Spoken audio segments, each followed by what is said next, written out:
கம்பு மாவு வச்சு ஒரு அடை செஞ்சு காட்ட போகிறேன். வாங்க எப்படி செய்யறதுன்னு பார்க்கலாம். 2 ஸ்பூன் எண்ணெய் ஊற்றிக்கலாம். 1 ஸ்பூன் துவரம்பருப்பு, 1 ஸ்பூன் கடலைப்பருப்பு, ஒரு ஸ்பூன் உளுத்தம்பருப்பு எடுத்து வச்சுருக்கேன். இது எல்லாம் இதில் போட்டு வறுத்துக்கலாம்.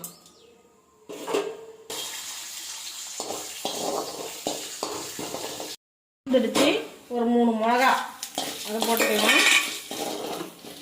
பெரிய வெங்காயம் வெட்டி வச்சுருக்கேன், அதையும் போட்டுக்கலாம்.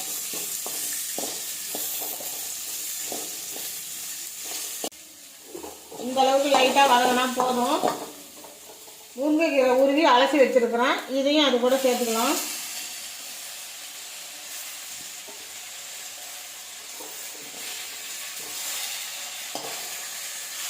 இதையும் கொஞ்சம் லேசாக வதக்கிக்கலாம். கொஞ்சமாக வதக்கினா போதும், ரொம்ப வதக்க தேவையில்லை.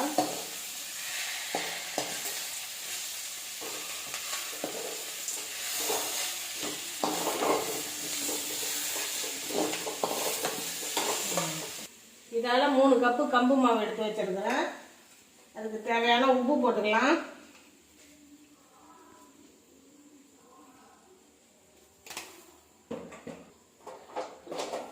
அது கூட அந்த வதக்கினதெல்லாம் சேர்த்து மாவு பிசைஞ்சிக்கலாம். வாங்க தோசைக்கல்ல வச்சுட்டோம்.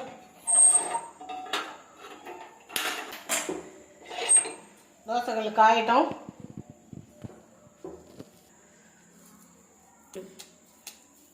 இந்த மாதிரி உருட்டி வச்சுக்கலாம். இந்த அளவுக்கு எடுத்து அப்படியே தட்டிக்கலாம்.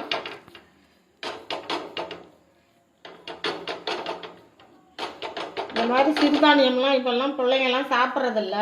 இந்த மாதிரி செஞ்சு கொடுத்து பாருங்கள், சாப்பிடுவாங்க. உடம்புக்கும் ரொம்ப நல்லது.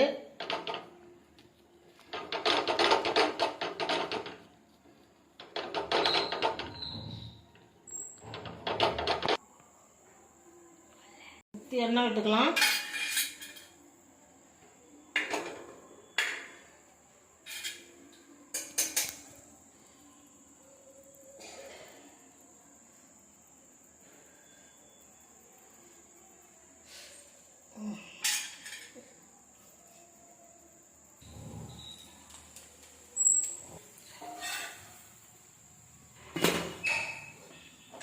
அடை ரெடி ஆயிடுச்சு. இதே மாதிரி நீங்களும் செஞ்சு சாப்பிட்டு பாருங்கள். சாப்பிட்டு பார்த்துட்டு எப்படி இருந்துச்சுன்னு கமெண்ட்டில் சொல்லுங்கள். லைக் பண்ணுங்கள், ஷேர் பண்ணுங்கள், சப்ஸ்கிரைப் பண்ணுங்கள்.